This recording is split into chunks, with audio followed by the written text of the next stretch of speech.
8 to shoot for Chris Paul.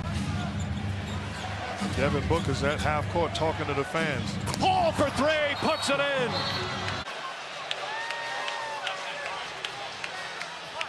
Oh, what? I mean,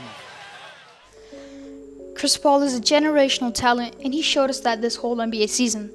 Coming into the 2021 NBA season, nobody expected the Phoenix Suns to be this good. We knew they would be a playoff team with the likes of Devin Booker and Chris Paul leading the way, but this good? Out of all 30 NBA teams in the NBA, I think the Phoenix Suns have the best chemistry among all of them. And what is more astonishing is that it happened in just 1 year. And the main reason? Chris Paul. What's up, guys? It's Krishna, and I think CP3 deserves a lot of respect for what he has accomplished this year. Now, you can say they had to go up against injury-riddled teams, but after all, injuries are part of the game, and you have to admit it. I firmly believe that even with a healthy Anthony Davis, the Phoenix Suns would have still beaten the Lakers, but in that case, it would have taken 7 games instead of 6. Now, I'm not downsiding AD at all. I think he's a top 10 player in the league when fully healthy, but the Phoenix Suns are just a better team on both offense and defense. Chris Paul is a fantastic leader, and he's recently the point guard. He's one of the best floor facilitators, not just currently, but of all time. There's a reason why he's in the top 5 of all-time assists, and CP3 has excellent court vision, and that with the combination of high basketball IQ and a great sense for the game, makes a perfect point guard. And his scoring ability isn't even talked about that much yet. In a closeout game, he just shot 41 points to end the Clippers' whole season. He had 31 in the second half. Wow. Both coaches emptying the benches. So much emotion for Chris Paul.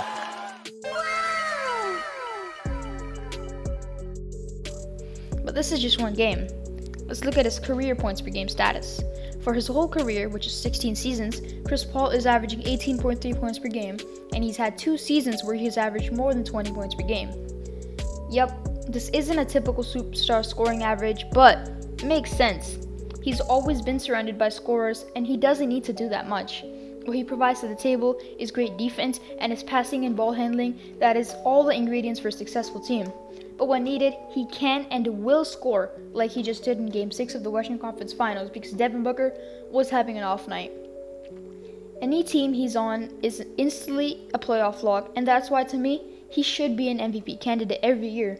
Any team he just gets on is better. It's better than the previous year. You can talk about the New Orleans Pelicans he was on. You can talk about the New Orleans Hornets, I think it was called at that time.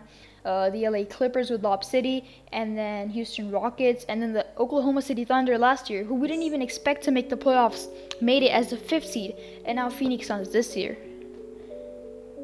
He should be an MVP candidate every year, but that's just not how the award works, because it's called MVP, but it's actually not given to the most valuable player.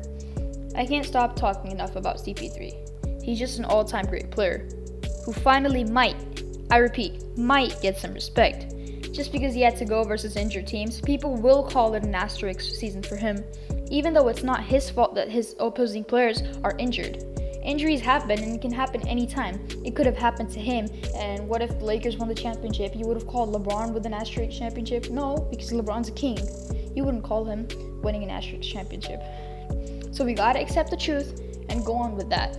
If he wins a championship this year, which he most likely will because I think the Suns can beat the Hawks or the Bucks, then he should rightfully be considered as the top 20 player of all time. He's one of, if not the best guard defender in the NBA, an excellent ball handler. I can't talk about his passing enough. We already mentioned his scoring ability. What else do you want? Seriously, what else do you want? I guess, yeah, he's not a great rebounder, but it's not his fault. He isn't athletic like other point guards, and he's small as well with a height of 6 feet. Rebounding, in fact, is his only downside. Besides that, I can't think of anything else that he isn't good at. If you can, then comment down below and let me know if I forgot something. But that wraps it up for today's video, guys. Thank you for watching, and I hope every time you speak of Chris Paul, every single time, you do it with respect. and I want my damn respect too. Because he's fully deserving of it. If you enjoyed this one, please like the video, and if you're new to the channel, then I suggest watching a few more of my videos before you think about subscribing, because if you like them, then please subscribe, because I'm on the road to 200 subscribers by the end of July. Hopefully we get there soon, and until next time, peace.